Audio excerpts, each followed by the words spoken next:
engaging in conversations or just engaging at all with my peers or adults as well.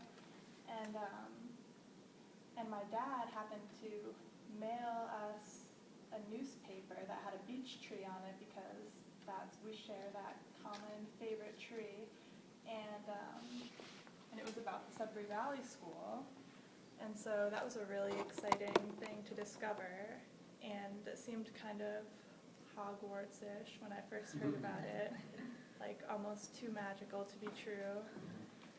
And so I went and had my visiting week, and I really loved it, and I decided to enroll. And so I think my reason for deciding to switch to that model of education is something that probably a lot of the other students there had in common with me, and I think there's like a lot of people having trouble kind of fitting in a normal school setting, and also kids who are there for other reasons, like getting into trouble, which could also be, in large part a social issue and emotional, and difficulty with getting the work done, which I think we've talked a lot about how that is totally different at a school where you can work doing, learning about and doing what you want at whatever pace is right for you. So it's a lot easier to do that kind of work, and you feel more motivated. And one thing that is something that people talk about a lot is the adjustment period when you go from, if you're someone who did start out at a traditional school and then transferring to the Sudbury Valley School.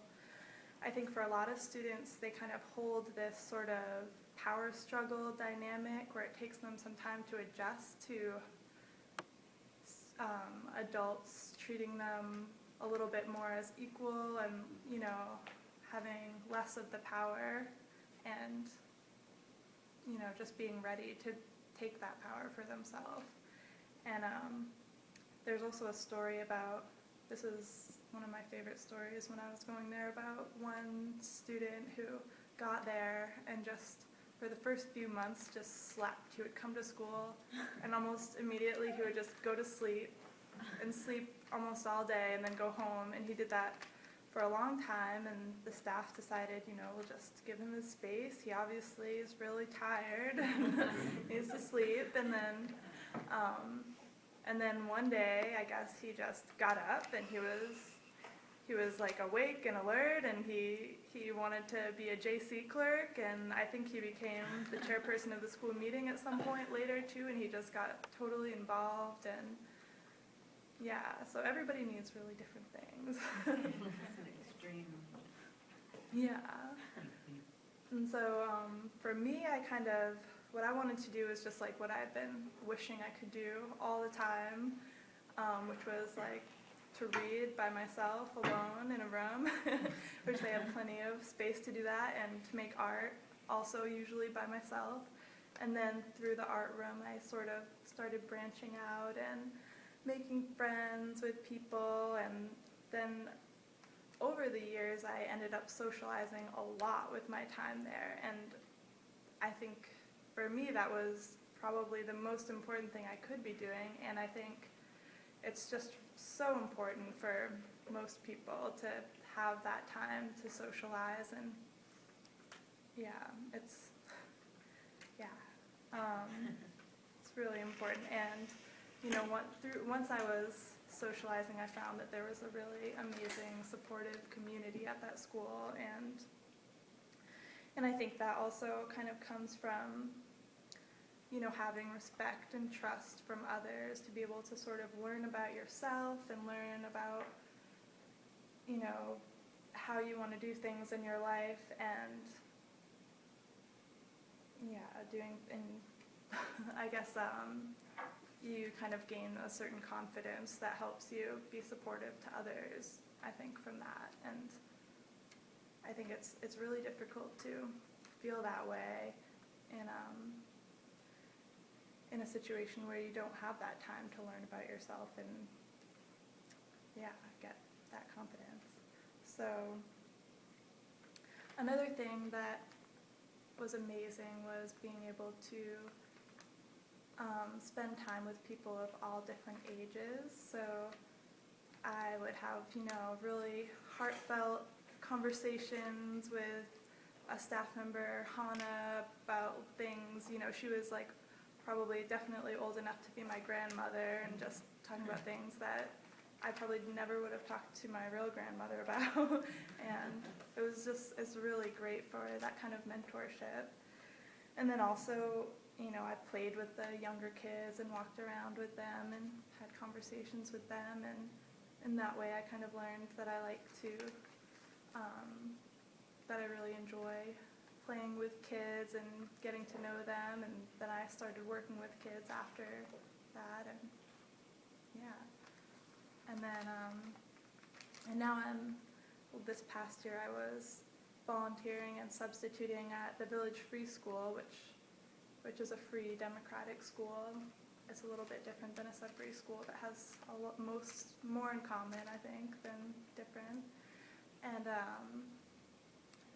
yeah, I think I really love the same things about teaching at a school like that as I did about being a student there. And yeah, one thing that's amazing too is just not having to enforce rules that you kind of feel like there's really no reason to do it, but you sort of, in my experience working with children, there's this expectation of having like a solidarity with the other adults because you don't want to make someone seem like the bad guy or something, and then some kid asks you if they can do something or just does something, and you have to tell them they can't do it, and then of course they're going to say why, and then you're going to say like, you have to come up with some reason why they can't do it, but really, yeah, there's probably not a very good reason. And yeah, another thing is then kids, in my experience, like to come up with ideas about how to kind of get around the rules and say like, well, what if we did it this way? And there are almost always really smart ways that it would work to get around the rules, and then, yeah. Anyways, yeah, it could be a lot more empowering to be able to let them get around the rules. So, yeah, that's pretty much what I have to say about it. What about games, like card games and things like that? What kind of role do games play in a Sudbury school? Well, at my school, there was a huge Magic: The Gathering following, and also Dungeons and Dragons. And there's sort of like the largest room in the downstairs, this big main room called the sewing room. There would always be huge groups of people, sometimes playing card games and often playing Magic. And I don't know, I think it really brought people together. There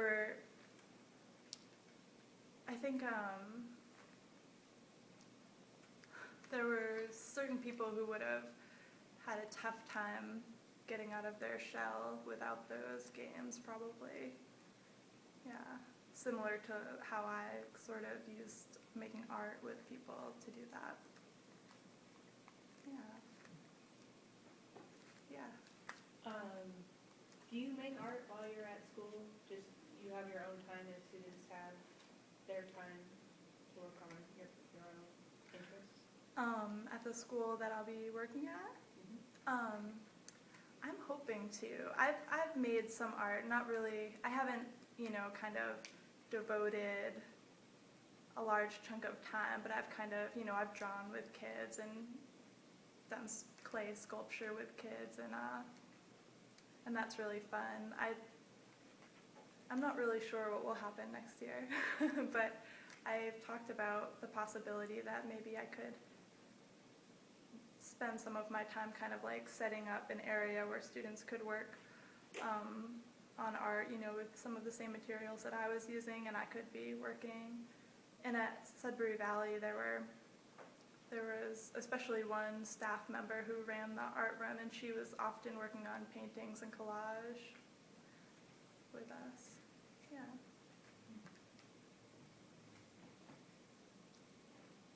Yeah. Three-part question. Okay. Are you happy? Why are you happy? And how did that school contribute to that?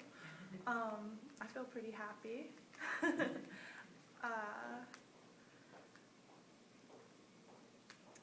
I'm happy. I mean, I'm not always happy, but I feel in general happy more often than not. And I think I'm happy because I'm excited about things that I am doing at the moment or look forward to doing, and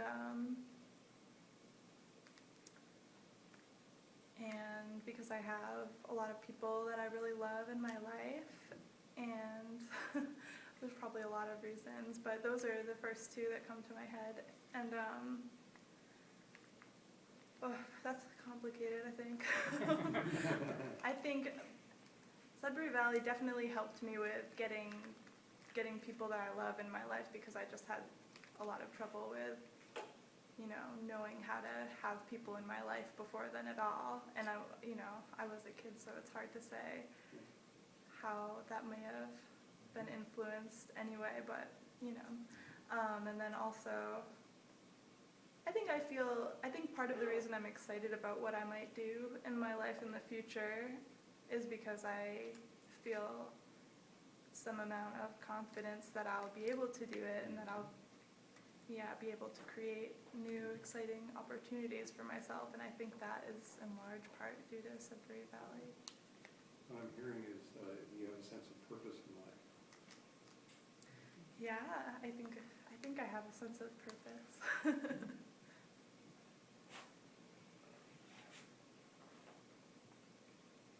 Sounds like the ideal is to give a student capacity to be able to be a self-teacher, self-learner, autodidact. You can actually carry that with you. It's not about memorizing things. It's really about being able to problem solve, create, invent, know how to research. So I try to explain that in high school. It's really not about memorizing all this stuff. It's irrelevant. It's really learning the process of learning, so you can continue to learn the rest of your life. Continue to evolve. That's really what it's about. That's the core goal of education. And it sounds like that's kind of a noble goal that the school aspires to, which is good. Very Yeah.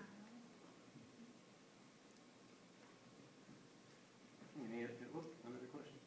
So let's say we get a laser cutter in the artisan work lab. Yeah. That kind of equipment, of course, you would require people to get trained on before they can use it themselves. What age do you think a child would need to be to use a piece of equipment like that independently, or with adult supervision? Yeah, I don't know, I think you'd probably have to, once you have your community together, have a vote on it, and decide that way would probably be a good way. And, of course, with some prefacing maybe of what the dangers could be for someone who wasn't taking it seriously, or, yeah. Didn't have the motor skills to Yeah, maybe manage it.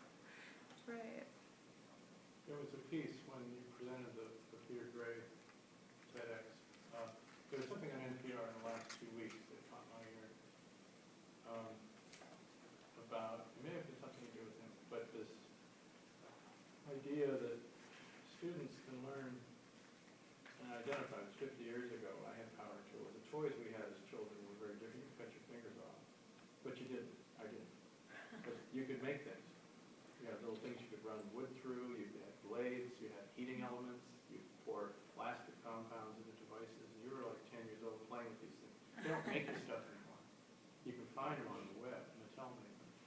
But this idea that I heard in this piece on NPR was talking about the importance of creating a learning environment the way I did. A lot of young men and some young women did. It was sexually stratified 50 years ago. But you had power tools. You played with things, and you figured out you didn't